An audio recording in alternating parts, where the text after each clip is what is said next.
Fala, galera, estamos começando mais um Biblix. A gente tem comentado um pouquinho, temos conversado um pouquinho sobre a segunda epístola de Paulo a Timóteo, e hoje a gente vai estar falando um pouquinho sobre 2 Timóteo capítulo 3, né?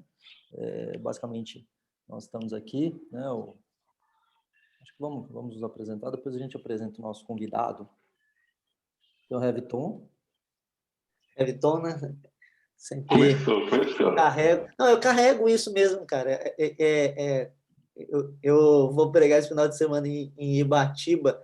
Aí o pessoal, eu não sou mais pastor de igreja, não, percebi isso. O pessoal sempre coloca embaixo assim, desenhista, criador do Entendendo o Tom. Eu falei, cara, isso daí eu faço Não é nem dia por pastor, semana, né? eu posto o Tom. O restante eu tô pastoreando igreja. O que eu tô fazendo? E carrega isso, não tem jeito mesmo, não.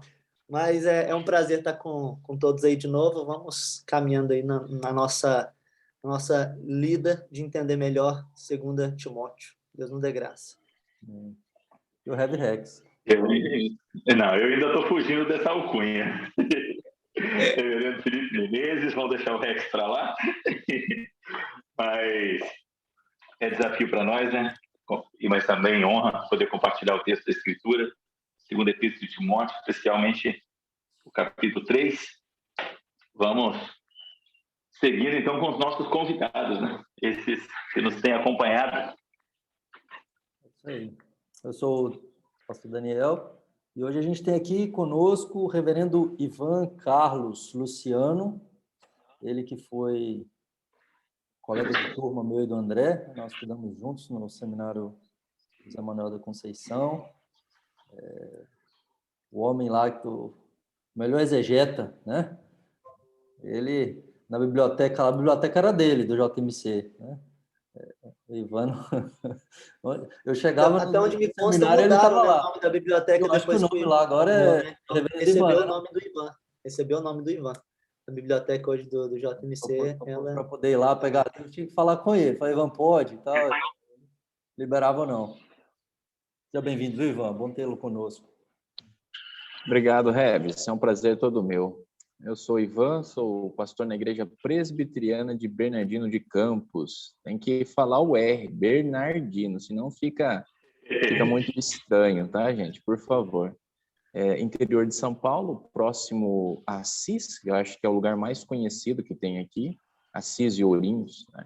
Eu estou aqui há 4 anos com a graça do Senhor. E o prazer é todo meu estar com os senhores aí nessa caminhada. Que Deus assim nos abençoe. Amém.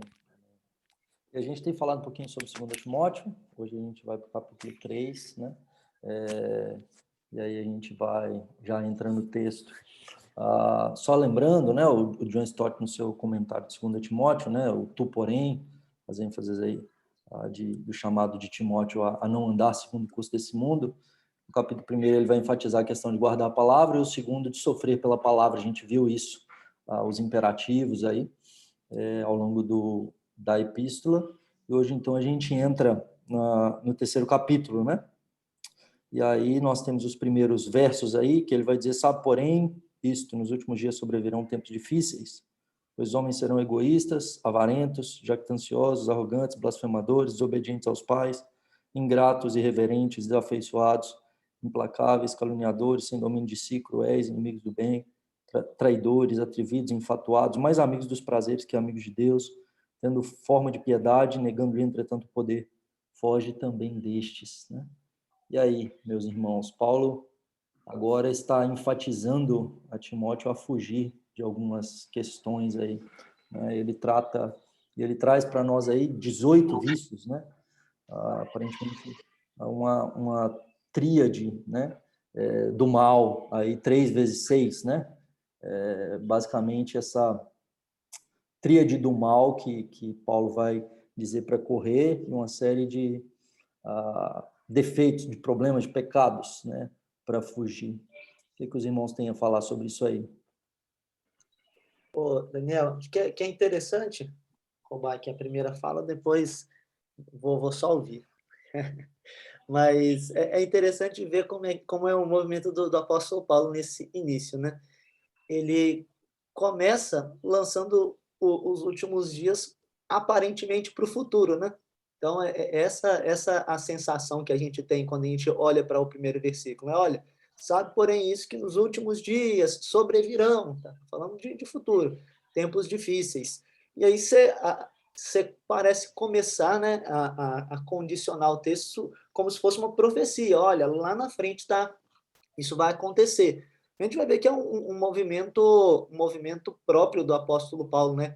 Ele não tem problema, como a gente sabe que é a melhor interpretação bíblica, trazer os últimos dias para todos os dias depois da vinda do nosso Senhor Jesus Cristo. E ele mesmo, à medida que vai falando, ele vai trazendo isso para os dias dele, né? Ele vai trazendo isso para os dias que Timóteo está enfrentando essas questões, vai mostrando como essa luta não tem só esse aspecto futuro, né? Mas tem também esse aspecto presente dos últimos dias que já estão caminhando, né? Então, a gente olha para esses verbos e esses adjetivos aqui, essa tríade do mal que você colocou, e vê muito presente nos nossos dias, mas, sem dúvida, a gente não consegue fugir do fato que também estavam presentes nos dias de Timóteo, nos dias de Paulo, né?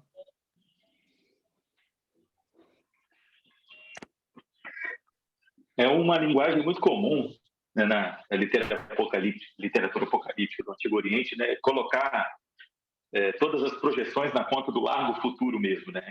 É interessante isso. Paulo começa a fazer essa inversão desde a primeira epístola, lá no capítulo 4, quando anunciava que espíritos enganadores o fariam, a apostasia viria, e ele começa a demonstrar que aquilo que ele anunciou já está chegando.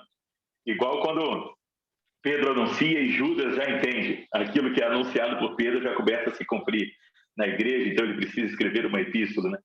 Acho que meio que é o que acontece na primeira epístola de Timóteo e agora na segunda. Aquilo que foi anunciado, aquilo que aconteceria da apostasia, agora já se faz presente, como também se fazia, né, os últimos dias que começam desde a partir de Jesus.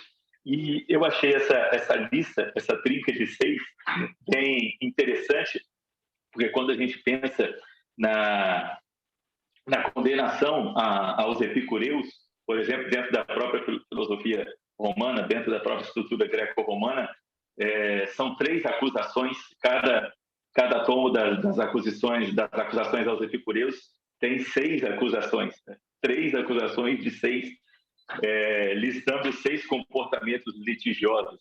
Não precisam ser necessariamente os mesmos para que seja bem entendido pelo público total, não só o Timóteo que está lendo a carta, mas a igreja e a liderança da igreja que é edificada por essa carta, o que ela vem condenar.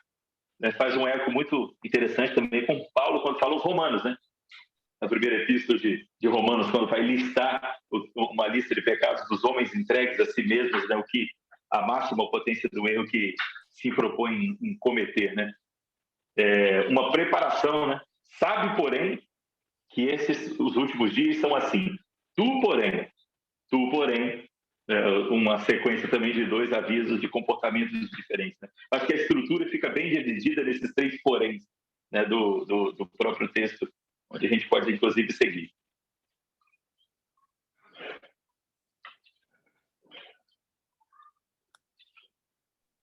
Irmãos, eu acho bem interessante, porque o apóstolo ele tinha acabado de falar a forma como Timóteo teria que disciplinar com mansidão, né, e um servo do Senhor, por exemplo, no verso 24 do 2, não deveria viver a contender, e essas coisas assim, ser pacientes.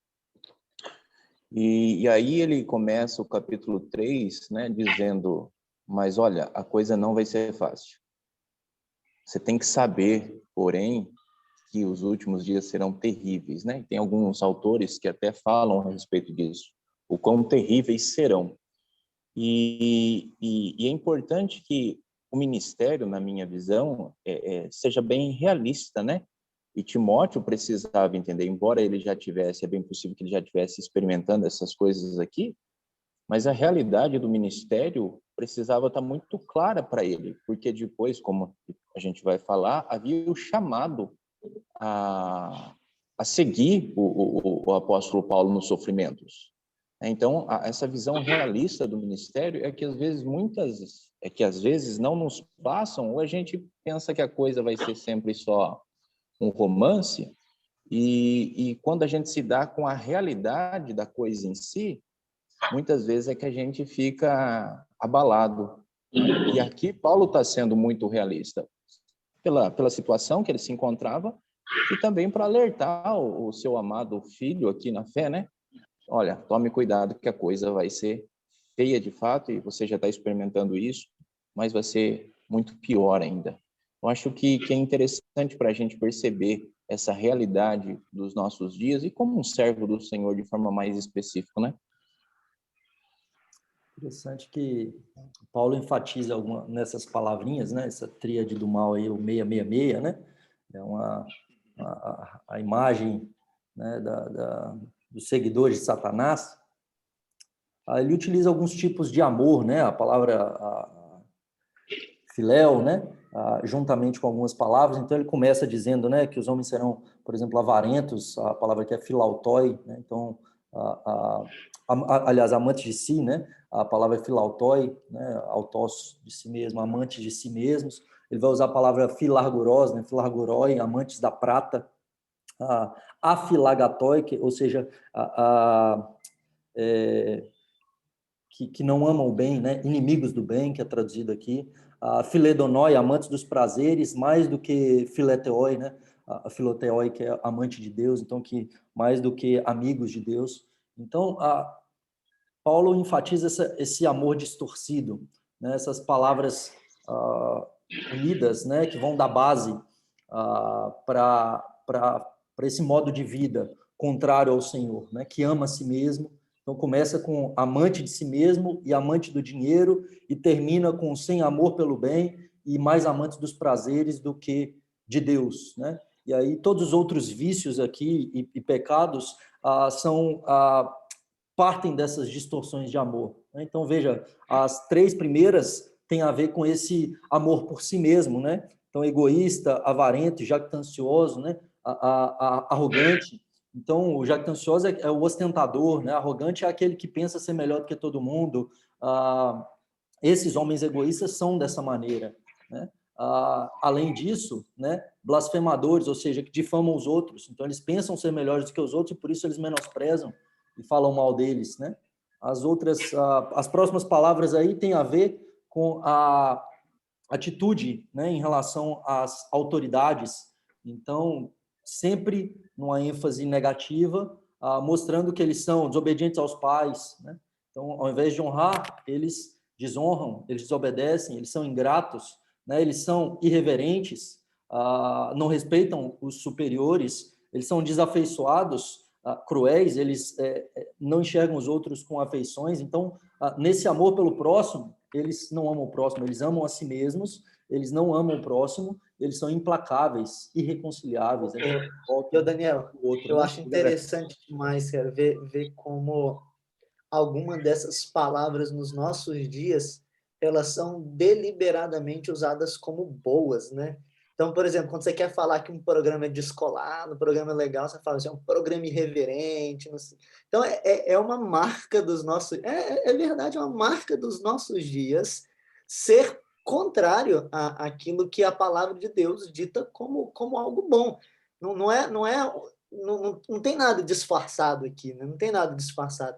Desobediência aos pais, para os nossos dias, é você manter-se, vamos dizer assim, sem ninguém te conter no seu ego, né? Então, quem é o seu pai? Quem é a sua mãe para poderem ditar a maneira como você vai viver a sua vida, né? Então, isso aqui que a gente tá vendo, esse egoísmo, esse amor aos prazeres, esse amor ao dinheiro, amor a tudo aquilo que a Bíblia condena, assim, é algo claro nos nossos dias. A gente pega essa lista, essa daqui é para mim uma das listas de pecado, Paulo faz algumas, né, nas suas epístolas, mais interessantes porque essa ênfase que ele dá cai como uma luva para os nossos dias, cai como uma luva para os nossos dias. Você pega qualquer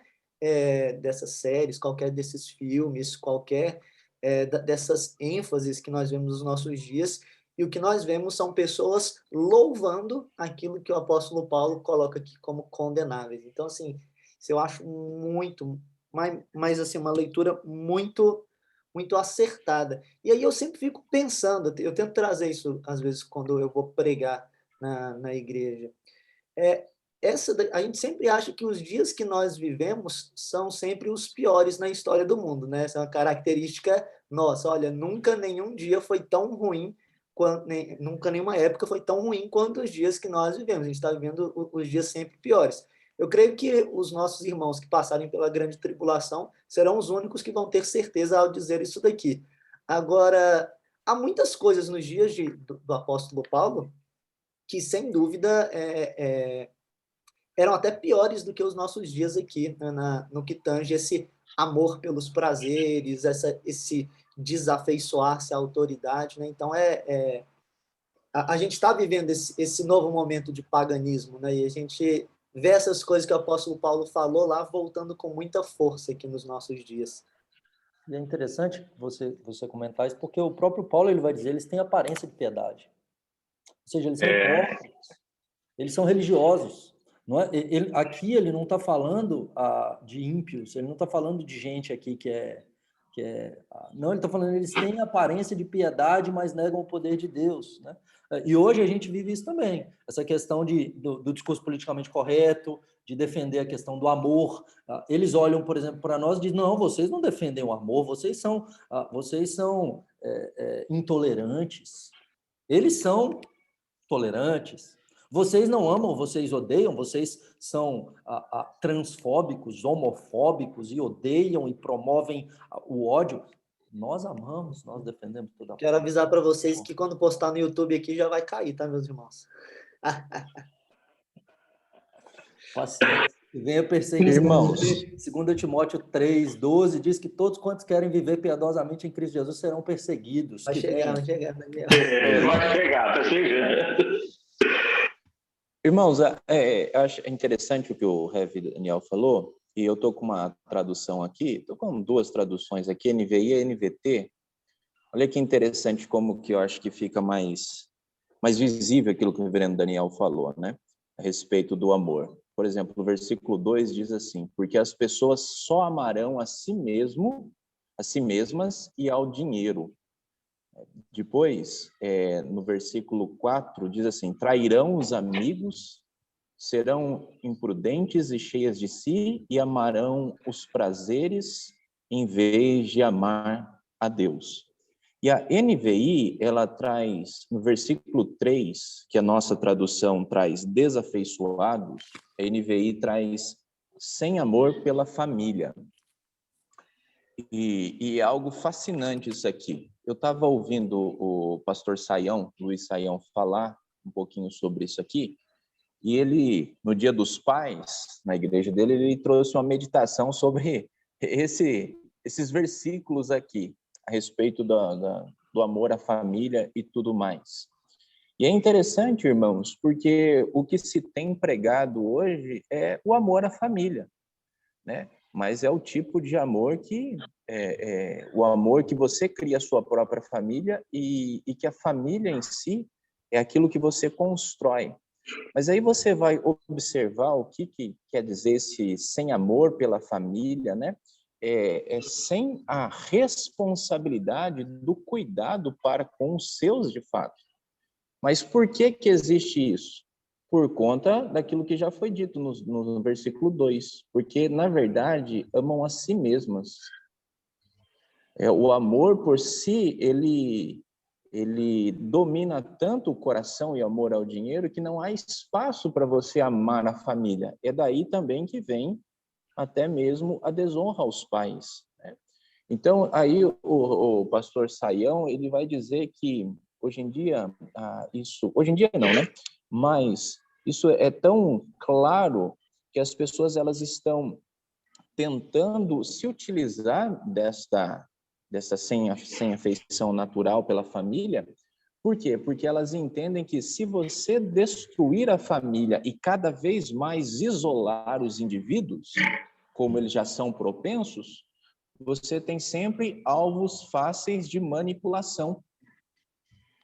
E aí a questão da igreja em si também, o que ela vai? Ela sofre porque ela deixa de ser esse corpo, um protege o outro, em que um sustenta o outro, para viver fragmentada, onde os membros se tornam presas fáceis para serem manipuladas por aqueles que estão aí à frente tentando destruir os valores cristãos. Então, eu achei bem interessante, irmãos, neste ponto aqui, né? Sem amor pela família. E quando se você pegar essa frase isolada, você diz, isso é mentira.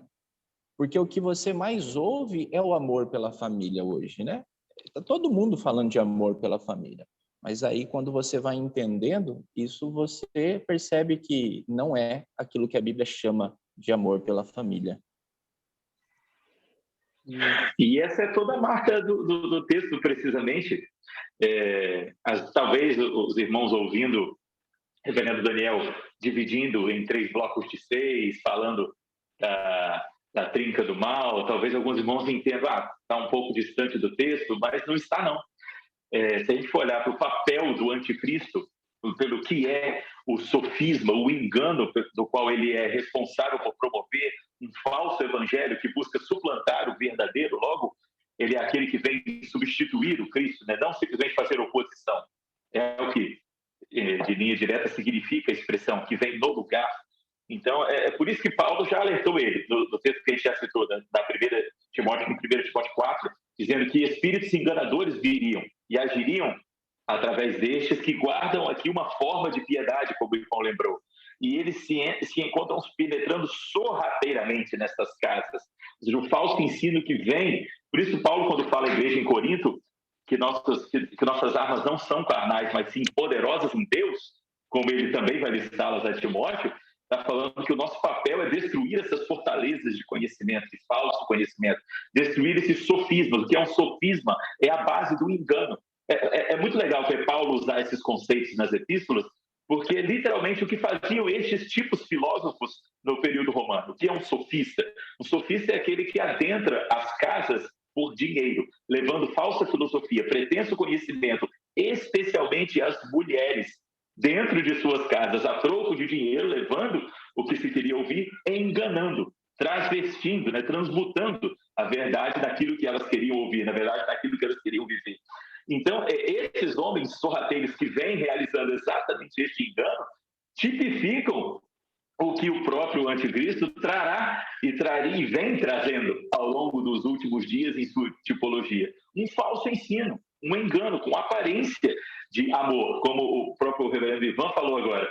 Parece que o amor à família está em evidência, parece que o amor comum um ao outro, a dedicação e a tolerância estão em evidência, quando, na verdade, a intolerância que transfigura a libertinagem está, na verdade, descrita e prescrita em todos os discursos. E não, só que aquele que tem a responsabilidade, o líder, o ministro, aquele chamado pelo Senhor, como Paulo foi aqui responsável pela preparação de Timóteo, ele tem de ser diferente. Ele tem de manejar a palavra de uma maneira diferente e suficiente para saber não só reconhecer o engano, mas adequadamente trajado dessa justiça, poder suficientemente combatê-lo. Então, essa construção faz todo sentido. Muito bom, muito bom. Veja que na sequência, então, como o reverendo Felipe colocou, ele vai falar que esses falsos mestres, né, a ênfase de fato aqui, ele passa, eles são um mau caráter e eles têm um falso ensino, refletem nesse falso ensino, e eles são manipuladores, né?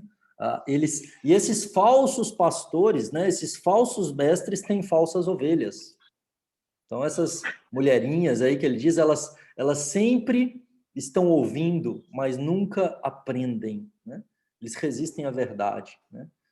E às vezes a gente pensa, né, e fica com dó de algumas ovelhas de algumas igrejas, que os pastores, na verdade, não são pastores, são lobos travestidos de ovelhas, e a gente fala, coitados deles, estão sendo enganados. Mas a ovelha tem o pastor que merece. E, de fato, essas mulherinhas, elas não querem a verdade. De fato, elas estão sobrecarregadas de pecado, estão sendo enganadas porque, assim, desejam, né? Tem um e-mail, um tempo atrás eu recebi, da Nigéria. E ainda nesse e-mail da Nigéria falava que, um e-mail em inglês, ele falava que um determinado rico lá, um milionário da Nigéria, tinha morrido e a herança dele ia vir toda para mim. Eu só precisava de passar alguns números. E se eu passasse alguns números, né? Meu cartão de crédito, minha conta bancária, minhas coisas todas, né? Eu seria beneficiado com não sei quantos milhões lá. Fiquei tentado, nossa, muitos milhões, né? Não é possível. Mas é enganado, de fato, quem quer, né? Quem, de fato, é seduzido por esse tipo de engano. E aí é enganado na sua cobiça, no seu desejo, né? Ele citou o exemplo aí de dois que enganam, justamente porque Faraó queria ser enganado, né?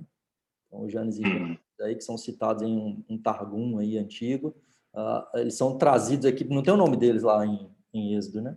Mas aí é trazido. Não tem. E aí ele cita esses falsos mestres, né? Como um exemplo desse tipo de homem que desonra a Deus. É bem legal essa colocação, porque se a gente pensa muito na cultura greco-romana, principalmente ali na região da Capadócia, subindo a Macedônia, onde isso é mais marcante, as grandes vilas, né, os grandes homens ricos, os grandes milionários, para parafrasear, quem cuidava da vida, da gestão social dessas casas eram as suas esposas. As mulheres da corte, eu vou chamar aqui de cortesãs, pegando emprestado uma palavra do medievo, né? Apenas para a gente se localizar, as famosas diaconisas da antiguidade, não quer dizer que elas tinham cargos eclesiásticos, mas elas sustentavam obras religiosas. Isso é um padrão dentro da cultura romana republicana que agora tem para o Império. Por que isso é legal? Porque a maioria das vezes há um comentário de Cícero, né, sobre esse tipo de mulheres da corte romana, dizendo que elas promoviam, na verdade, a própria cultura, enquanto se enquadravam da cultura alheia. A intenção é que elas interferiam nas artes, interferiam nas religiões, quando, na verdade, estavam satisfazendo desejos pessoais ou resolvendo disputas entre uma família e outra família para quem era mais influente, para a cultura que era mais apoiada e florescia, para a religião que era mais sustentada e florescia. O objetivo de Paulo não é falar desses mesmos termos que Cícero fala, mas em si demonstrar que como o objetivo do coração do homem, a sujeição aos seus desejos, ao seu próprio coração, está dentro da igreja, não está isolada fora das questões sociais romanas, mas isso entrou dentro da igreja. E muitos irmãos, inclusive o termo mulherinhas que ele utiliza é um termo comum para esse tipo de acusação, por isso que eu achei interessante, pode, né, transpor exatamente essa ideia, entrando onde é mais fácil, entrando onde se é mais exposto, não na sinagoga, frente aos anúncios dos evangelistas, mas dentro das casas, frente às mulheres, que eram quase secundárias dentro desse tipo de corte, dentro dessa cultura romana. Então, ali elas começam a ganhar mais aparência, mais proposição, agora mais alimento para o seu coração, e então mais engano, porque estavam abstraindo aquilo que desejavam. Falar também de Janes e Jambres é interessante, realmente, nos pergaminhos do Mar Morto, em alguns antigos, eles são mencionados por nome, mas a ideia demonstrada aqui não é nem se literalmente esses eram mesmo os nomes deles, mas o fato de tentarem se opor ao Senhor e mesmo nessa insuficiência servirem de amparo para o que procurava o coração de Faraó, que estava endurecido em si mesmo, né? O fato de o Senhor o ter endurecido não exime de Faraó a culpa por esse endurecimento. E ele busca, mesmo naquela aparente construção destes seus magos, né, justificativa, né, para suas ações, para sua crença, para sua falsa crença. E como estes não funcionaram lá, estes não funcionarão aqui. Essa proposição de engano não vai funcionar aqui, caso Timóteo esteja preparado, caso Timóteo esteja reconhecendo e fuja desses encantos, né? Fuja desses sofismas. É interessante que eles ecoam o ensino do pai deles, né? Porque o pai deles também se dirige à mulher primeiro, lá em Gênesis 3. E aí essa ênfase, né? Também. Mais algum comentário aqui dessa primeira parte, meus irmãos?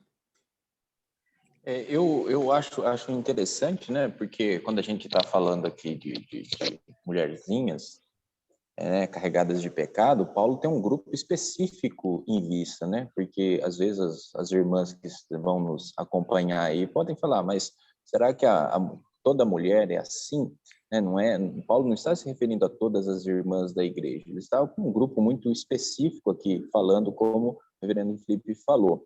E depois nós vamos ver 2 exemplos de mulheres aqui diferentes, né? Nós vamos ver a mãe e a avó de Timóteo aqui, então não é uma questão de simplesmente estar falando que a mulher aqui, toda mulher é desse jeito, por isso que elas são fáceis de enganar. Nós estamos vivendo uns tempos, né, aqui muito claros. Paulo tem em mente aqui muito um tipo de pessoa muito clara.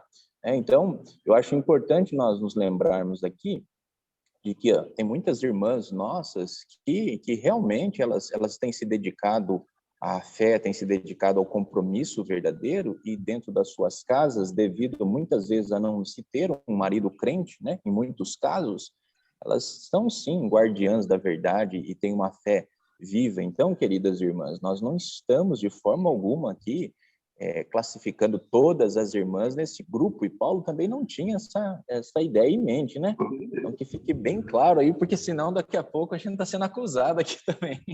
Exatamente. A ênfase é que nunca aprende, né? Ao contrário de Eunice e Lloyd, né, que de fato ensinam a palavra do Senhor para Timóteo, né? E o pai dele não ensinava, a mãe ensinava, a avó ensinava, o pai não era cristão, nem judeu, era gentio, era grego, e elas são instrumento de Deus no ensino. Né? Então, a questão não é essa, a questão, de fato, é essas mulherinhas que não amam a Deus, né? que seguem esse mesmo caráter desses falsos mestres, amantes de si mesmos e tudo mais. E assim, Heavy, é interessante que a característica desses tais aqui, né, o James e Jambres aqui, que é até difícil falar o nome deles, é se opor à verdade, de fato, né? Então, veja como que nós estamos vivendo um tempo que é muito claro isso. As pessoas, elas não estão dizendo que elas estão se opondo à verdade, elas estão apenas dizendo que há uma outra verdade. Mas o fato de se dizer que há uma outra verdade não quer dizer que não se esteja se opondo à verdade. Então, nós estamos vivendo um tempo muito complicado, porque quando nós estamos defendendo a verdade, em muitos casos, nós estamos sendo acusados, né, de intolerantes. E dentro das nossas igrejas, né, se nós repreendemos as pessoas que se opõem à verdade, e aqui eu não estou dizendo a nossa verdade, né? Você não está defendendo uma verdade particular sua, você está defendendo a verdade das Escrituras. É isso que Paulo tem em mente aqui.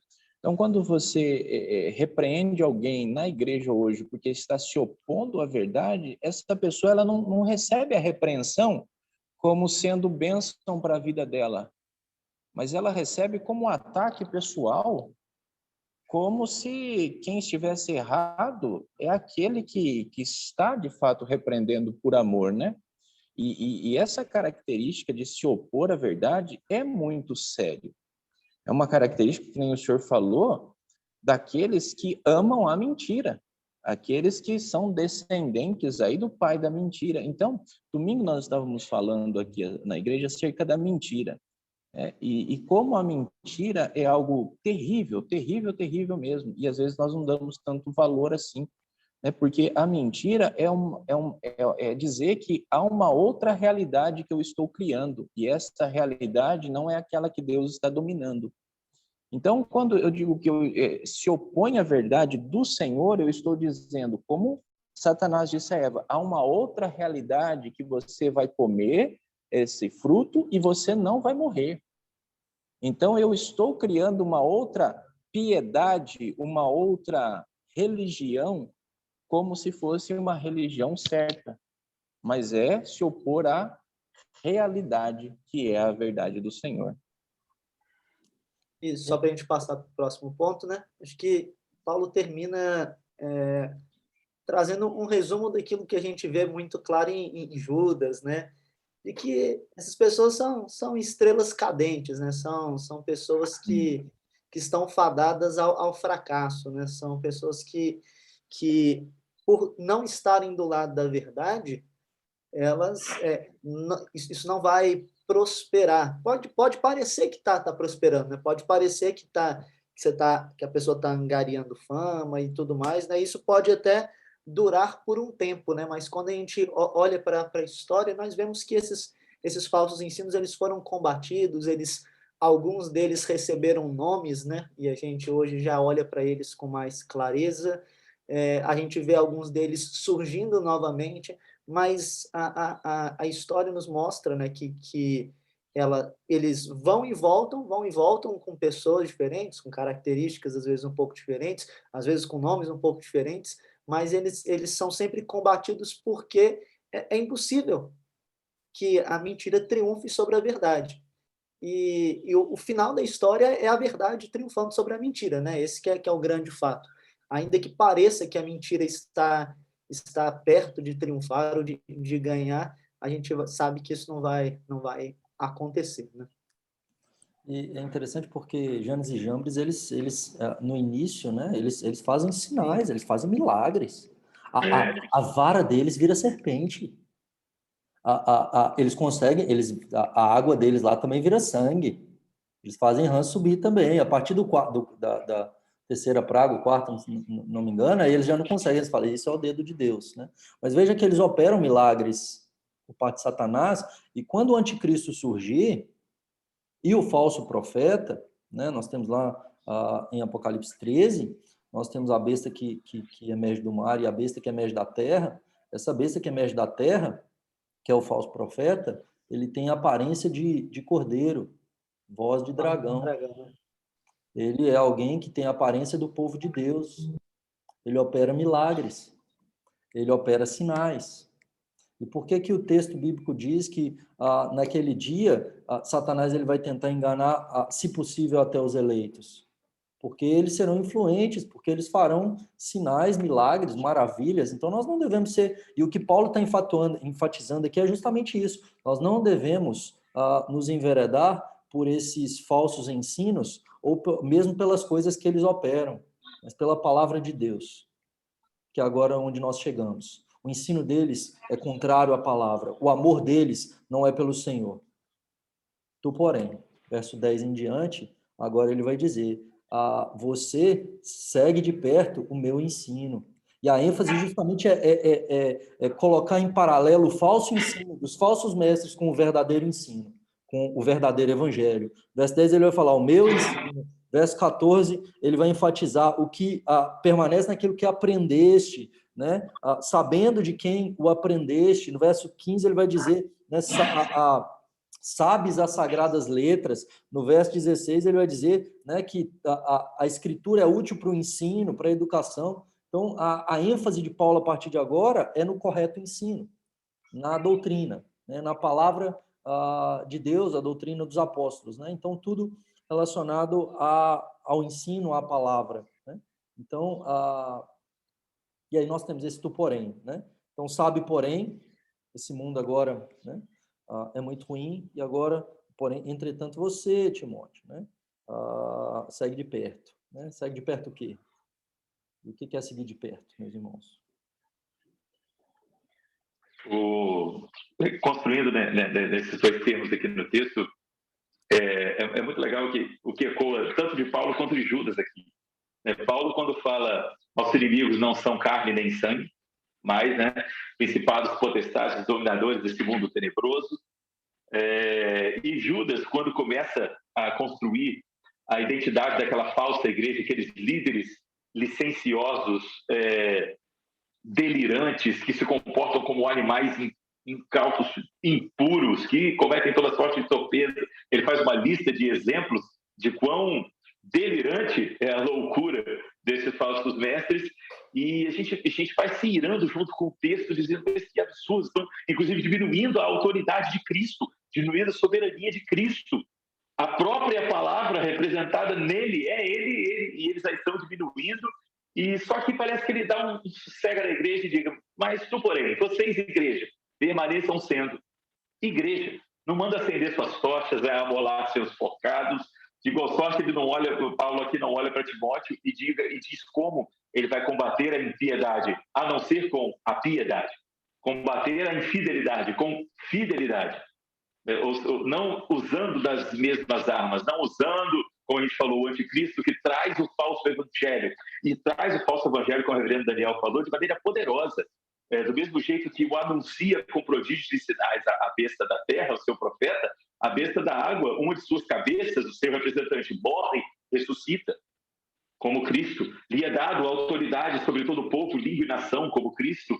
Ele se assenta no trono como Cristo, põe uma marca sua nos seus, como Cristo os sela, e essa marca no frontal dos olhos e nas mãos, se a gente lembra inclusive da marca da aliança, do Shema de Israel, naquilo que se é, naquilo que se faz, ou seja, tem a ver com identidade, com caráter. Como nós combatemos, como nós suplantamos o falso evangelho com o verdadeiro, não há nenhuma exceção. Timóteo não precisa de estratagemas ou de proposições para reverter a ação destes homens que não agir segundo a Sagrada Escritura, que não agir segundo aquilo que já tem recebido da vocação que o Senhor lhe deu. Isso, inclusive, é uma lição não só direta e objetiva para o ministro, para o líder de hoje, em como lidar com o falso ensino, mas, inclusive, em como lidar com o que nós temos comentado, com essa intolerância, com esse pretenso discurso de amor que temos lidado. A nossa resposta a isso não é simplesmente oposição, contradição, mas a demonstração de que aquilo que somos acusados não é real, de que a nossa base, de que a Escritura é diferente. Eu lembro que quando estávamos no seminário, nossos professores diziam o seguinte, né? Só há duas interpretações possíveis para a Escritura, né? A certa e a errada.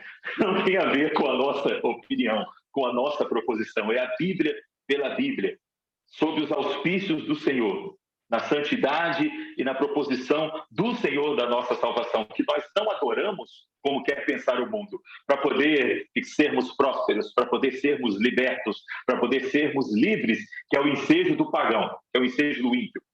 Liberdade, pretensa liberdade em si mesmo para a satisfação dos seus desejos. Não é isso que encontramos na Sagrada Letra. Encontramos abnegação, sujeição, irmãos que adoram ao Senhor porque Ele é Deus, porque Ele é o Senhor, não porque nos pode abençoar. Somos abençoados, somos prósperos, se isso agrada aos contentos do Senhor, no tempo e no bom termo do Senhor. E louvamos a Ele, porque Ele é o Senhor, da piedade e da justiça da Sua palavra. E esse é o nosso foco, como é outorgado a Ele aqui, nas indicações que vem fazer de Paulo em oposição. Amor, continuidade, perseverança, procedimento, propósito, fé, longanimidade, temperança, paciência, amor.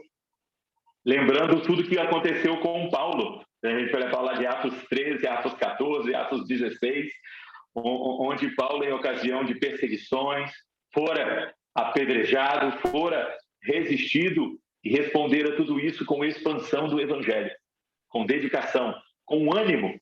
Lembrando, em Atos 14, 22, né, que fala que ele animou, né, os demais discípulos, lembrando que, através de muitas tribulações, nos importa, né, expandir, a crescer, ganhar o reino de Deus.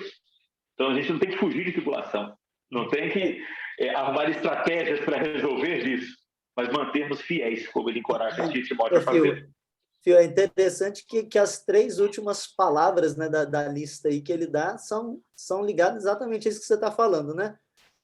Longanimidade, amor e perseverança, né? Então, é a capacidade do cristão de lidar com aquilo que o mundo vai naturalmente lançar sobre ele, né? O reverendo Daniel já tinha citado, quando a gente estava conversando agora há pouco, o verso número 12, né? Todos aqueles que querem viver piedosamente em Cristo Jesus serão perseguidos.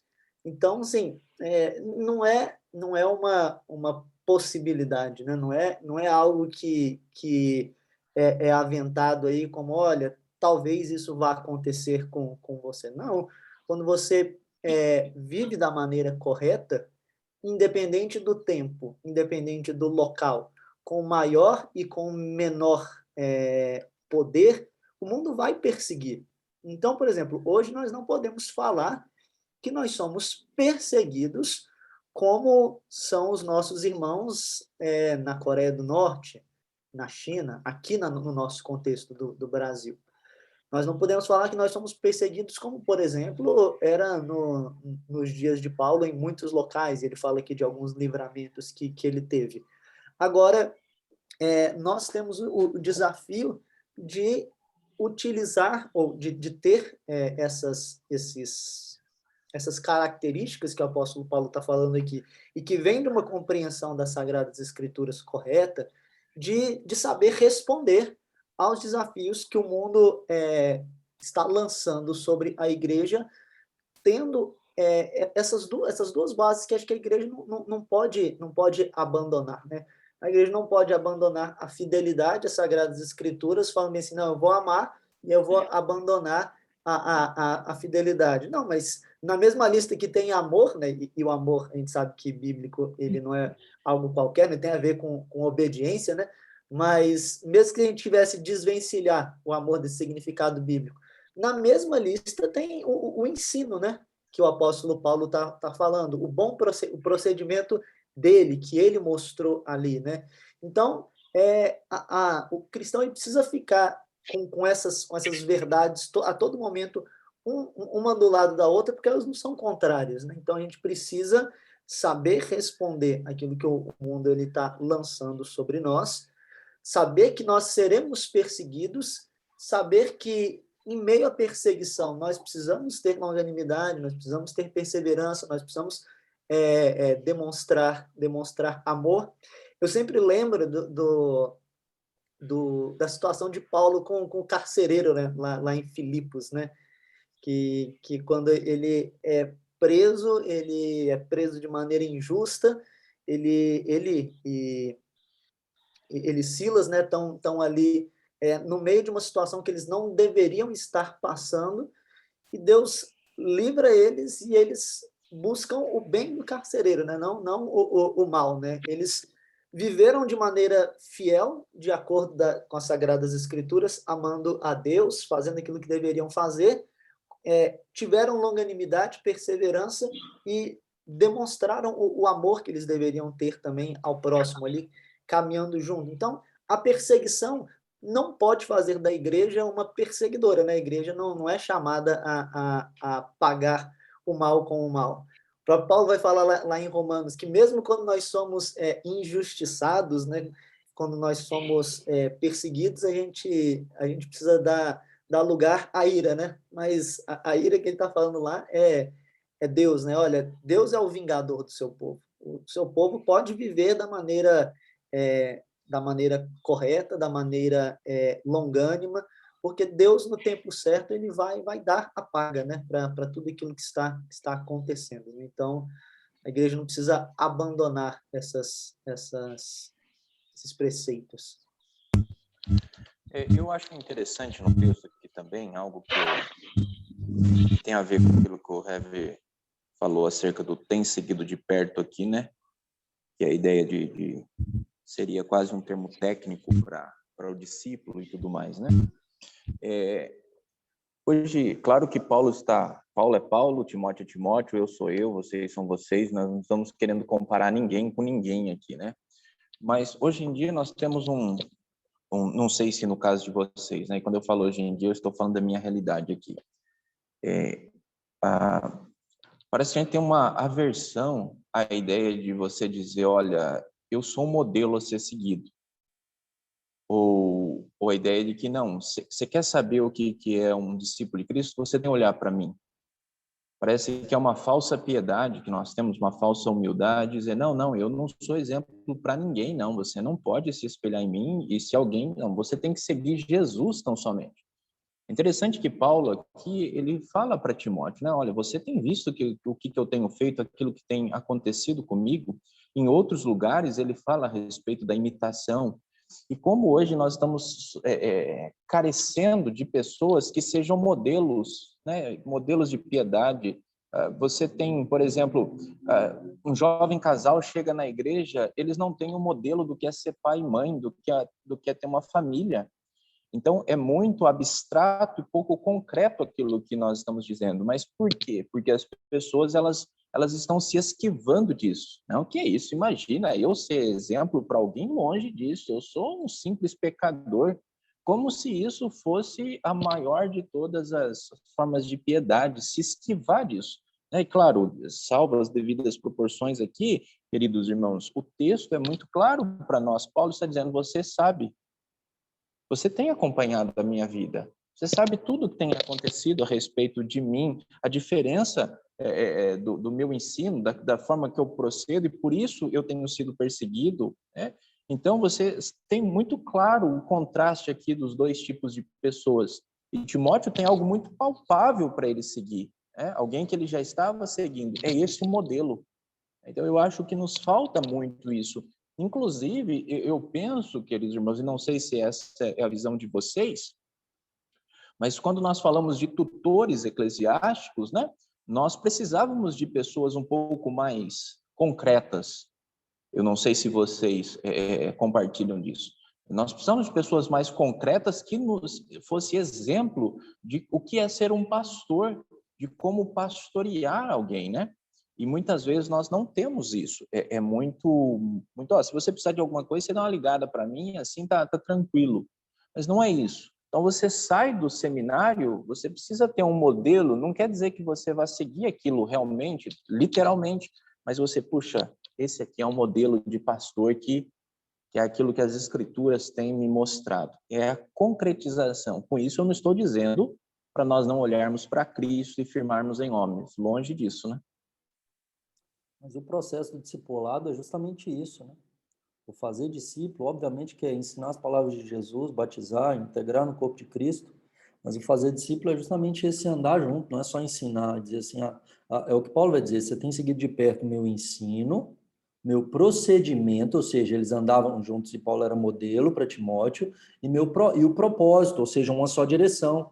Então, a questão da liderança e ter um norte também, né? E não ficar querendo bater cabeça, ou cada um puxar para um lado, ou é do meu jeito ou de outro, né? Há uma direção.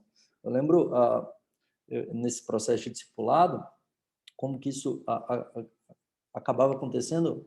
Eu plantei uma igreja em Diadema, e um irmão, hoje é diácono lá, o Flávio, ele se converteu lá, era novo convertido, e eu comecei a discipular e tudo.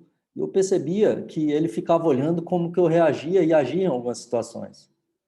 E ele fala assim, e aí teve um determinado momento que eu percebi isso, que ele ficava olhando. Que aí quando veio, tinha um jovem que ficou um tempo sem ir na igreja e ficou afastado, e aí ele voltou e ele apareceu um culto. E aí ele ficou olhando como que eu ia receber ele, e aí eu fiquei feliz, eu olhei para ele e falei, que bom que você veio, que bom que você apareceu, eu dei um abraço nele, ele olhou para mim e falou, você ficou feliz que ele veio, né? Eu falei, fiquei. Ele, Então, assim, ele estava me olhando, né? Assim, não só, tipo, não, mas ele estava vendo como eu reagiria e tudo mais, muitas vezes nesse sentido de, às vezes, imitação, né? Então, nós precisamos, de fato, entender que as pessoas verão, talvez o único Cristo que elas verão seremos nós. E Paulo vai dizer isso, sejam meus imitadores como eu sou de Cristo. Então, assim, justamente quando eu imito Cristo, me imite, né? Então, não há dificuldade nisso. E aí, a necessidade do testemunho, de como que, de fato, a gente tem que parecer mais com Jesus, para que as pessoas vejam Cristo em nós. É por isso que ele vai trazer alguns verbos aqui, algumas palavras aqui que são ativas e outras relacionadas a algo mais passivo, né? Então, o ativo, né, que é fé, longanimidade, amor e perseverança, e aquilo que é passivo, que eu sofro, que é perseguição e sofrimento e aflição, né? Então, esses sofrimentos e essas perseguições que eu estou sofrendo, por quê? Por causa do ensino, por causa do propósito, por causa do procedimento, né? E eu terminei um módulo agora, semana passada, com o reverendo Leandro, sobre Apocalipse, o reino milenar, na verdade. E a perspectiva dele de Apocalipse é bem interessante.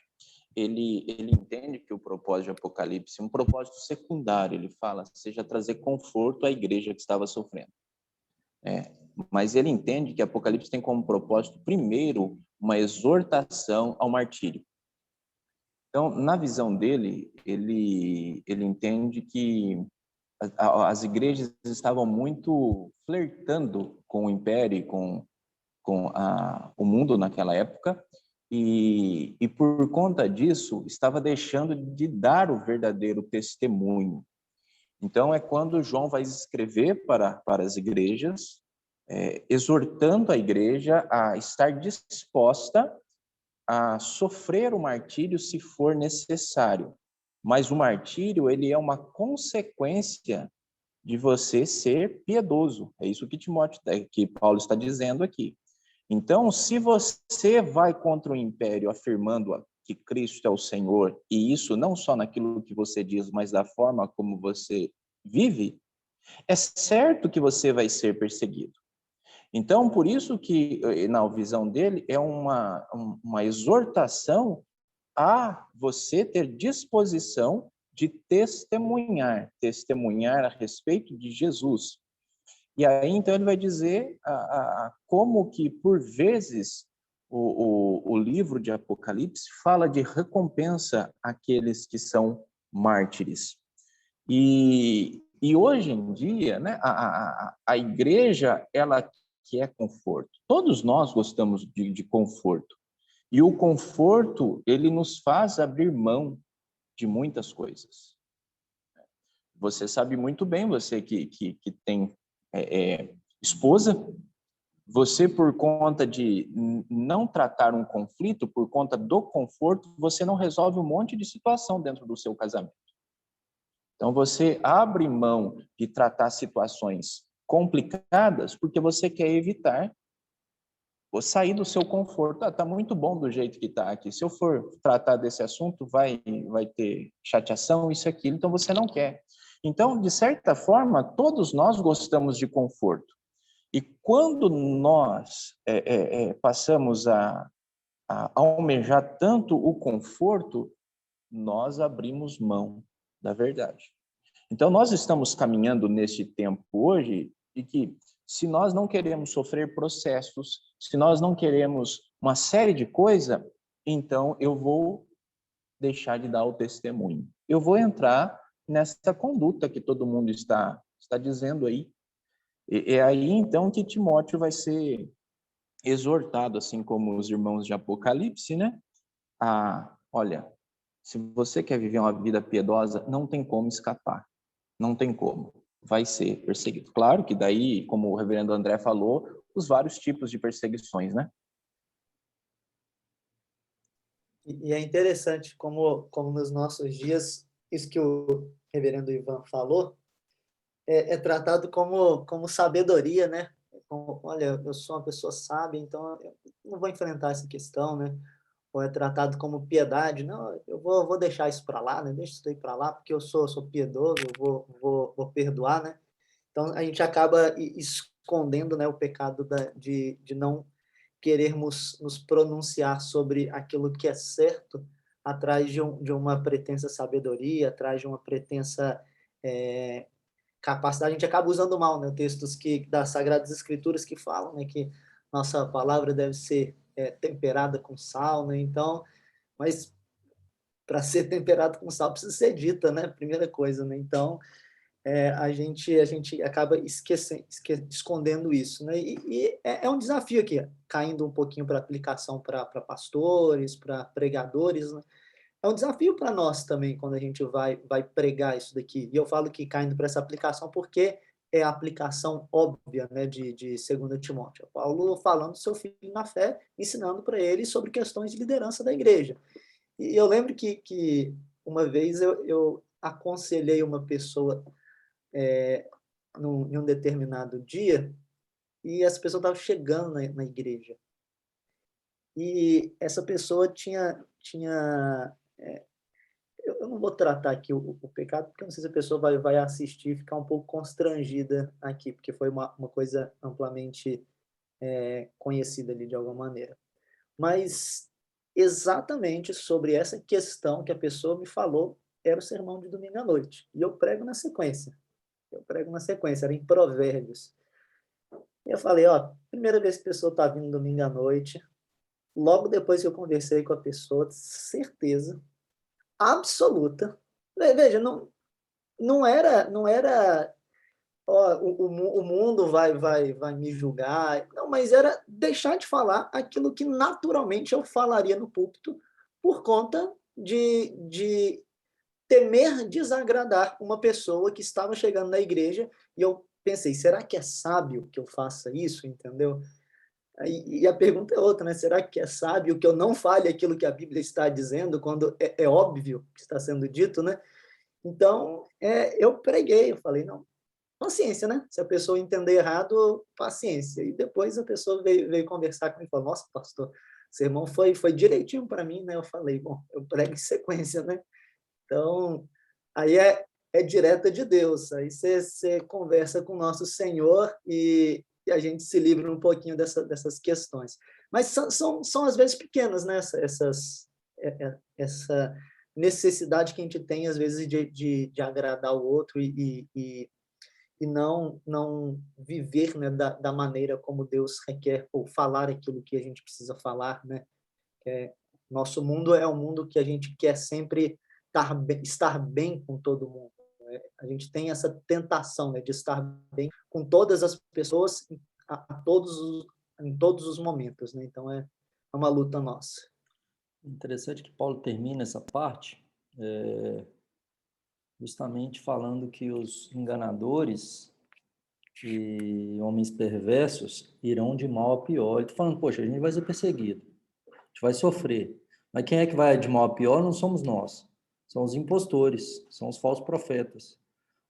Em Atos 6, né, ele, quando ele se dirige a Herodes Agripa e a Festo, ele diz assim, né, quando Herodes Agripa diz para ele, quase, né, por pouco me persuades a fazer-me um cristão, e aí Paulo diz, olha, tomara que vocês fossem como eu, com exceção dessas algemas. O que ele está dizendo? Eu estou numa posição muito melhor do que vocês, né?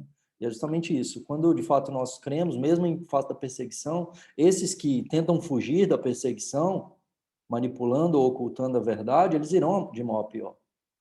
Porque a perseguição é o melhor caminho para o crente. Porque a perseguição é o único caminho para o crente. Não há outra opção. Porque se eu vivo piedosamente em Cristo Jesus, eu serei perseguido. Agora, se eu não sou perseguido, eu vou de mal a pior. Então, muito cuidado com isso. E a gente vai àquilo que o Senhor Jesus mesmo disse sobre a bem-aventurança, né?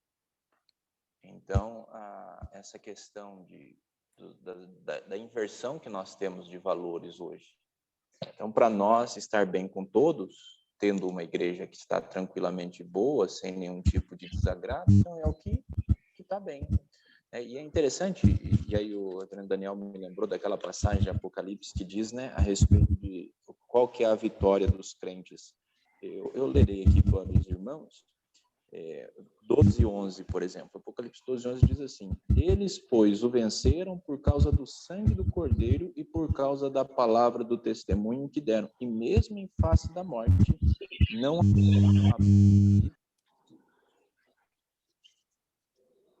Retomando aqui. Então, a gente percebe que a vitória aqui que o texto nos fala, né, que eles, pois, venceram. Então, a ideia de que você vence o falso mestre, você vence Satanás através do testemunho que dá, mesmo diante da morte, não amaram a própria vida. E isso tem que ver muito com aquilo que Paulo disse a Timóteo, o meu propósito. Tem seguido de perto o meu propósito, né? E esse é o propósito. E é fascinante aquilo que ele diz em Atos, quando ele fala que a minha vida tem sentido desde que eu complete o meu ministério. Então, você percebe que a vitória nossa, ser bem-aventurado para nós, está totalmente em confronto direto com aquilo que muitas vezes nós, como igreja, estamos defendendo hoje, estamos valorizando hoje, né? Então, essas palavras do apóstolo Paulo, juntamente com o restante das escrituras, Ele fala a Timóteo, é um desafio para todos nós hoje. E nós, como pastores, principalmente, nós precisamos ter isso muito claro diante de nós, né? Que tipo de pastoreio nós queremos? Aquele que vai tudo bem, sem nenhum tipo de problema, não no sentido de ser chato, não é aquela pessoa chata que cria confusão em todo lugar, mas a questão de que nós temos um propósito a seguir, nós temos um caminho muito bem claro traçado pelas Escrituras. Esse tipo de pastoreio, né, que nós vamos ter, ou aquele pastoreio, vamos manter a paz com todos, independente da verdade? Pois é, vou ter que trazer um texto que nós trouxemos da última ocasião também, quando Paulo fala aos Tessalonicenses, né, principalmente sobre o como conduzir as coisas, que a insubmissão seria confrontada, o desânimo seria consolado e a fraqueza no quesito mente, ensino, aprendizado seria fortalecida. Então, o desanimado recebe ânimo, o fraco recebe ensino e a insubmissão recebe confronto. Mas há uma ordem para isso, para que o confronto não seja afronta e edifique, é necessário o ensino, é necessário o ânimo, é necessário o testemunho, e tudo com longanimidade, demanda tempo, paciência, intermitência.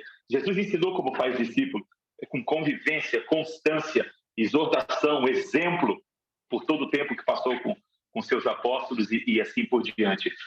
A vocação que o Senhor chama, não apenas ao ministério, ao pastoreio, mas a cristandade, ela é abnegada, ela tem de ser feita por sujeição e abnegação, ela dói, senão não é chamada sacrifício vivo.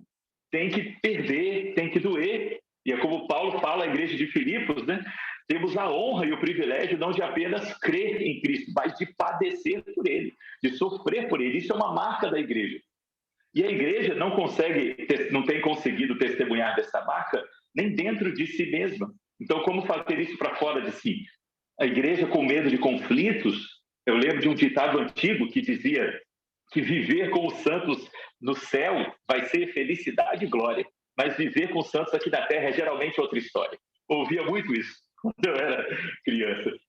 E é fato, onde estão homens estão conflitos, igreja há conflitos, há dificuldades, há dificuldades na administração, na condução, na comunhão, e justamente a gente entende muito o que precisamos fazer no testemunho do Evangelho, o porquê, por causa de Cristo, mas nos perdemos por vezes no como, que é o que Paulo está tentando equalizar aqui com Timóteo. Esse como, sujeito, abnegado, não com estratégias, não com afronta simplesmente, mas o confronto pelo testemunho da palavra, que é trabalho, por isso é carreira, por isso é vocação. Isso importa como crentes. O irmão lembrou da igreja em Apocalipse. A gente vai lembrar que a igreja mais pobre, a igreja mais atribulada, talvez Filadélfia, tinha as portas abertas diante de si. A igreja mais pomposa, em situação mais tranquila, Laodiceia, é quem está em perigo mais iminente. Mas na condição onde todas aquelas igrejas eram perseguidas e seriam ainda mais intensamente perseguidas em futuro muito próximo, nós nos lembramos que o Jesus, que não está longe, mas está no meio dos candeeiros, no meio das igrejas, com as estrelas nas mãos, com seus líderes em suas mãos, no controle de tudo, é quem é o combustível, a força motriz do desenvolvimento, da condução e do testemunho que cabe à igreja produzir. Então, onde muitas vezes nós temos guardado, ou por medo de confronto, ou por medo de sair da nossa zona de conforto, ou por medo de sermos resistidos até pela igreja, onde muitos irmãos nestos na fé, mesmo com 30 ou 40 anos de igreja, ainda vivem princípios do amadurecimento da fé, resistam a alguns irmãos, o como precisa ser equilibrado, e ele só é equilibrado com completa sujeição. E no propósito, como todos os irmãos têm trazido hoje, né? Paulo servindo aqui de modelo, essencialmente na sua sujeição e no seu sofrimento, na sua entrega pelo Evangelho. A despeito de seus perseguidores, a despeito das dificuldades que tem sofrido, a despeito de seu futuro martírio que virá. Sim, a igreja vai passar por sofrimento. E ela se ampara em Cristo. Ela se ampara nela mesma, uns nos outros, na comunhão desse Santo Cristo, que criou a comunhão dos santos para nos fortalecer nele, nesse sentido, nós precisamos nos identificar com ele. Porque se nós não vivemos a verdade desse evangelho, não podemos combater o falso evangelho que está por fora das paredes da igreja.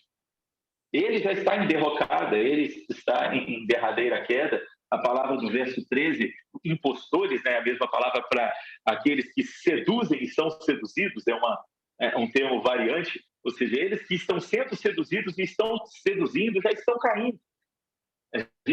Nós não precisamos atrapalhar esses planos já estão fadados à miséria de sua própria queda. Nós precisamos, no entanto, nos fortalecer no plano que é de Cristo, na causa que é de Cristo, como identidade verdadeira, não como algo que nós escolhemos crer ou um ofício que escolhemos exercer, mas como aquele que morreu a nossa morte, lega a nós a vida que é dele. E em tudo que fazemos, no mesmo propósito do apóstolo, no mesmo propósito desse que é o seu discípulo, tipificamos a mesma natureza, com longanimidade, animando, consolando aqueles que precisam, ensinando para que se fortaleçam e os edificando com o confronto em submissão, com paciência, com testemunho, com convivência, com modelo, quando nós falamos, porque nós somos modelo, não porque queremos nos tornar modelos, mas porque Cristo é o nosso modelo, como Paulo nunca teve medo também de admitir.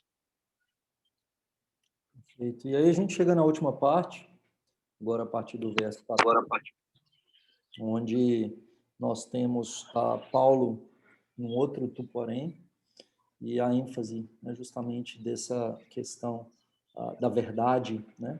Então, do permanecer na verdade, no ensino, e aí mostrando como que, no verso 7, as falsas ovelhas seguindo falsos mestres jamais podem chegar ao conhecimento da verdade.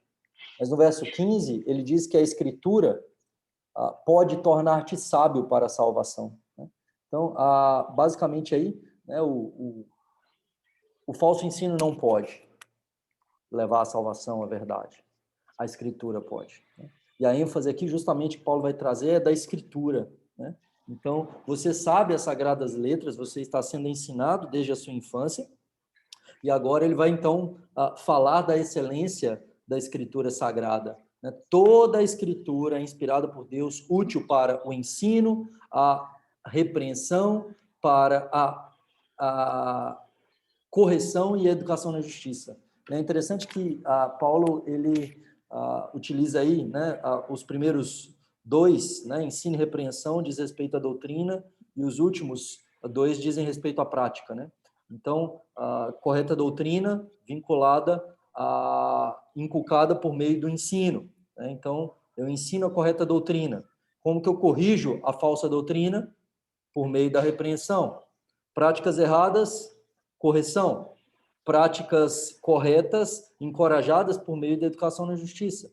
Então, aqui nós temos Paulo enfatizando, né, a questão desse ensino da ortodoxia e ortopraxia. Né?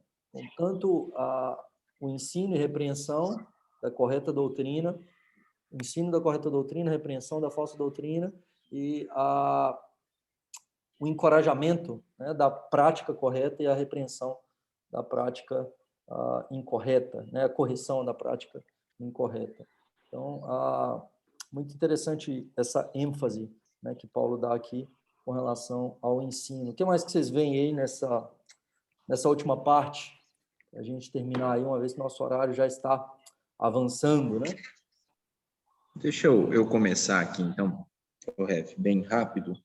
Geralmente, quando eu exponho esse texto, e a visão que eu tinha desse texto é sempre da minha parte falando para outros.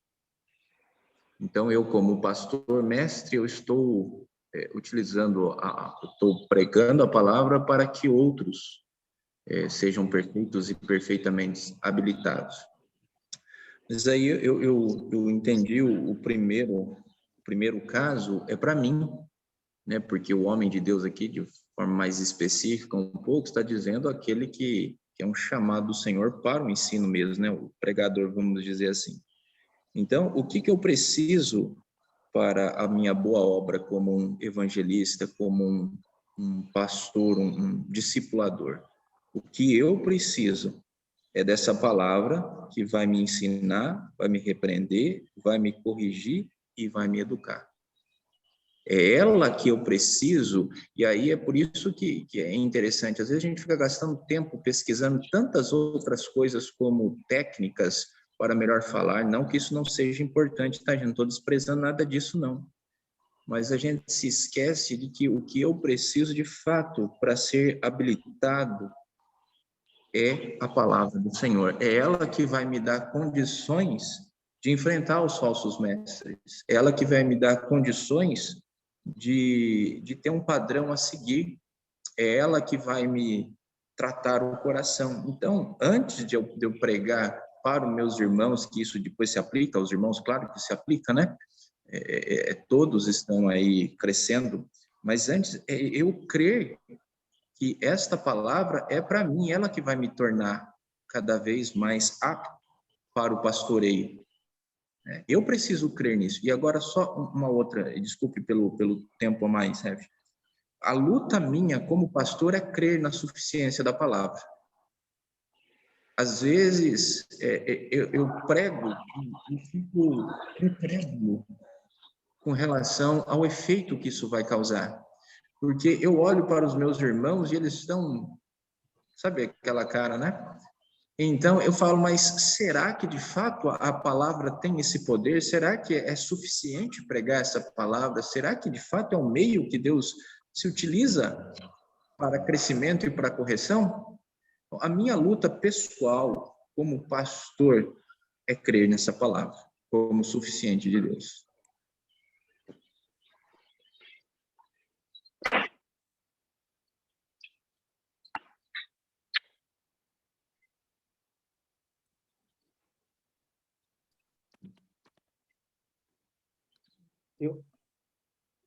Você quer falar, Felipe? Tá meio travado aqui.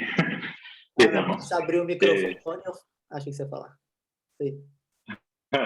Não, consegui que estava no fone. Mas caminhando, né, no fim dessa etapa, enquanto vem trazer a Timóteo essa instrução, pregando também para o que o Ivan falou, né? Que às vezes nós nos preocupamos muito em nos ferramentar, a gente tem que se ferramentar, tem mesmo, né? Tem que se atualizar, tem que estudar, tem que projetar, tem que construir, é o nosso melhor, segundo o Senhor nos chamou, mas o desafio, não só do ministro, apesar dele no primeiro lugar, e também da igreja, a confiança das Sagradas Escrituras, ao mesmo tempo na confiança da suficiência do Senhor, é o objetivo central de toda a letra. Talvez os irmãos se lembrem, a esses que nos acompanham, que também tenham nos acompanhado no curso de arqueologia, quando recebem a ordem os filhos de Israel na colorida batalha de Jericó, naquela estratégia de circundar a cidade, eles não sabiam o que estava acontecendo. No entanto, como estudamos naquela ocasião, os habitantes de Jericó sabiam muito bem. Isso lhes causou um efeito tremendo, dos quais os filhos de Israel não tinham conhecimento, mas em entrega total seguiram as ordenanças de seu líder, que seguira as ordenanças do príncipe do exército do Senhor, de Jesus, que ali estava com eles, que lutava por causa que era dele, não dos filhos dos homens. Entregar a nossa confiança, o controle da nossa vida em todos os termos, em absoluto, às mãos do Senhor, é a dificuldade do gênero humano, sempre sujeito a si mesmo, sempre sujeito ao pecado. Em especial o líder, enquanto se prepara, sujeitar a sua própria perspectiva, sujeitar-se a seus próprios métodos ou percepção é algo natural, da qual ele deve fugir enquanto se fortalece no Senhor. Paulo, quando termina esta parte, mais um tu, porém, né, para Timóteo, encerrando essa etapa, antes de falar sobre a sua pregação, o que ele deve ensinar sobre esse zelo, e encerrar também antecipando o seu martírio, clamando por uma visita desse irmão, ele dá esse conselho final de que essas letras que o tornam sábio, né, que servem para ensino, repreensão, correção e educação na justiça, o tornariam completo, perfeito, no sentido de inteiro, de completo e completamente habilitado para toda a obra que é boa. Tudo aquilo que ele precisava fazer, o quanto mais completo, mais abnegado, mais sujeito, mais entregue a esses termos, mais preparado ele estaria. E eu gostaria de trazer uma breve aplicação para toda a igreja, bem como para nós como líderes, mas essencialmente nessa questão, já tendo trazido a aplicação aos ministros reverendo Ivan, lembrando agora a toda a igreja, não chega a um estado onde nós ficamos completamente prontos. Os próprios termos aqui encorajam que isso é permanente, é uma condição constante, de constante progressão, até que completamente unidos a ele estaremos, né? Aí sim, em definida proposição. Mas não sei se vão se lembram de um livro que lemos no seminário, e de uma sentença que dizia, um livro do Paul Tripp, que dizia que homens que precisam de transformação, ajudando homens que precisam ser transformados. O princípio da funcionalidade da igreja, instrumentos nas mãos do Redentor. A intenção de que nós já somos esses instrumentos como pastores e a igreja como igreja, em mútua colaboração, mesmo no meio da perseguição, como vimos até agora, tendo Cristo como baluarte, como segurança, como alicerce. Enquanto somos transformados, promovemos a transformação no nosso meio e, então, por esta renovação, não tomamos a forma do mundo, não nos conformamos com o mundo, mas o transformamos, damos a forma a ele, pela nova forma que recebemos em Jesus. Em constante progressão, sendo perfeitos, nos tornando perfeitos, sendo tornados perfeitos para esta obra, por causa dessa mesma palavra. Nada mais natural que Paulo completar esse ensino agora com Timóteo, convocando ele a utilizar bem essa palavra. Mas aí já é um assunto para o próximo capítulo. E eu só queria dar uma ênfase, que não é ênfase primária aqui do texto, mas só para lançar, né, o desafio na questão do preparo, né? É que a gente está terminando aqui falando com questões bem ligadas à aplicação. Como o Ivan tinha destacado antes, aqui ele vai citar, ainda que indiretamente, né, duas mulheres que, ao contrário das mulherinhas lá de cima, são mulheres sábias, né? E é muito interessante como Timóteo ele foi formado desde a infância aqui, né? A ideia que a gente tem é de alguém que foi que recebeu convicção da verdade desde a infância, e Paulo estava colhendo os frutos dos ensinos das Sagradas Escrituras até hoje, né? Então, aí fica pelo menos uma ênfase aí para os pais, né, que nos estão ouvindo, de como a fidelidade nas Sagradas Escrituras era importante para Timóteo, até os dias agora como ele como pastor, mas que isso foi plantado, né, no coração, foi doutrinado, foi inculcado, né, a palavra ali você foi persuadido, né, você foi convencido a crer dessa maneira, né? Então, como é importante, né, esse ensino aí, que por mais que não seja o ensino primário do texto, né, fica como uma semente aí para que os pais percebam a importância, né, do ensino das Sagradas Escrituras desde as crianças mais novas possível, conhecendo a palavra de Deus, né, para que elas possam ir amadurecendo, né, se tornando sábias, né, com o tempo. Uma boa sugestão para fazer isso é usando o breve catecismo ilustrado.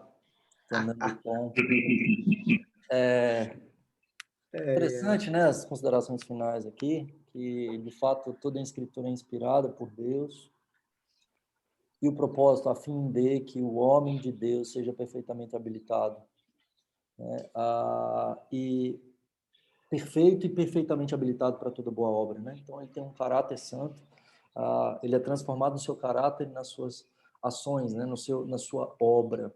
E aí, por meio de quê? Da Escritura. A Escritura é suficiente, a gente não precisa de mais nada. A palavra de Deus, né? Paulo vai contrapor os homens, no versículo 2, os homens que são egoístas são inimigos de Deus. No verso 8 ele vai dizer os homens corrompidos na mente, réprobos na fé. No verso 13 ele vai dizer os homens perversos e impostores. Mas agora ele vai dizer a fim de que o homem de Deus seja perfeito e perfeitamente habilitado para toda boa obra. Eu preciso manejar bem a palavra da verdade, né? Como a gente viu no capítulo 2, Paulo diz isso, né? Um obreiro aprovado que maneja bem a palavra da verdade, eu preciso conhecer a Escritura, eu preciso expor a Escritura, ensinar, exortar, repreender, corrigir.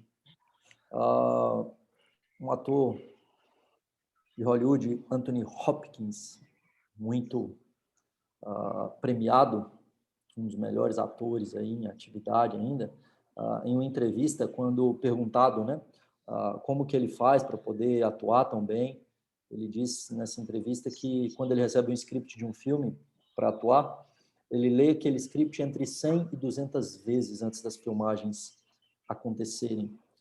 E aí ele faz rabiscos e ele escreve, imaginando cada cena, cada momento, até que de fato ele conhece o seu personagem de maneira plena, e não apenas o seu personagem, mas todos os demais. E agora ele diz que ele está habilitado para improvisar e ele se torna a pessoa do script.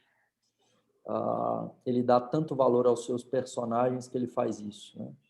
E nós não damos valor à palavra de Deus para nos tornarmos o homem de Deus perfeitamente habilitado para toda boa obra.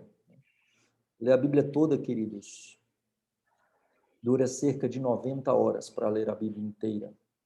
Ou seja, se nós lermos 15 minutos por dia, nós terminaremos a Bíblia inteira em um ano. Se nós lermos 1 hora por dia, nós terminaremos em 3 meses. Vai dar uma média de 14 capítulos por dia. Mas muitas vezes nós gastamos mais de 600 horas assistindo séries. Nós gastamos mais de 600 horas na frente da televisão. Que dirá da internet ou das redes sociais, vídeos do YouTube. Nós precisamos ler as Escrituras, memorizar as Escrituras, nos aprofundar no conhecimento da palavra, porque por meio da palavra vem a fé. A fé vem pelo ouvir a palavra. Nós crescemos na fé por meio da palavra. A Escritura é suficiente. E às vezes a gente se pergunta por que o nosso cristianismo é tão medíocre. É justamente porque nós não conhecemos a palavra nem nos aprofundamos no conhecimento da palavra. Precisamos conhecer mais, nós precisamos buscar mais, nós precisamos nos aprofundar mais. E os pastores que nos ouvem, nos acompanham. Precisa ser alguém que de fato ama a palavra e expõe a palavra. Para de querer buscar subterfúgios ou qualquer outra coisa, achando que pode crescer a igreja por meio de estratégias ou métodos. A palavra é suficiente. Nós não precisamos de nada mais. Deus nos abençoe. Considerações finais, queridos. Aí redes sociais também, né, para seguir. Agradecer ao reverendo Ivan pela sua presença no nosso meio. Trouxe aí grande bênção para nós, esse vulto na nossa turma. Muito bom tê-lo conosco, né? Irmãos, eu que agradeço o privilégio que eu tive aí de poder ouvi-los. Foi muito abençoador para mim participar dessa nossa conversa aí. E desafios, né? Como eu disse para os irmãos, né? Nós estamos aí no pastoreio há 4 anos apenas. Então, são muitos os desafios e somos tentados a abandonar a palavra de Deus em busca de alguma coisa aos nossos olhos mais eficazes, né? Então, é sempre bom sermos lembrados do que pode nos tornar aptos para a salvação, sábios para a salvação, né? E de todo o povo do Senhor. Então, eu que agradeço os irmãos aí pelo privilégio que eu tive. Que Deus os abençoe. Nas redes sociais da igreja, reverendo Ivan? Nós só temos uma página só, Rev. Página do Face, é Igreja Presbiteriana de Bernardino de Campos. Tem YouTube também, não tem não? Não, Tem não? temos não. Só no Facebook. Igreja Presbiteriana de Bernardino de Campos. Entendendo o tom? Isso aí. Tem o Catecismo Menor, já fiz a propaganda, o merchandise aqui, o breve catecismo. Não fui eu que fiz, viu, meus irmãos? É o Daniel. O Daniel cara capaz, bem inteligente. Segue aí a dica dele.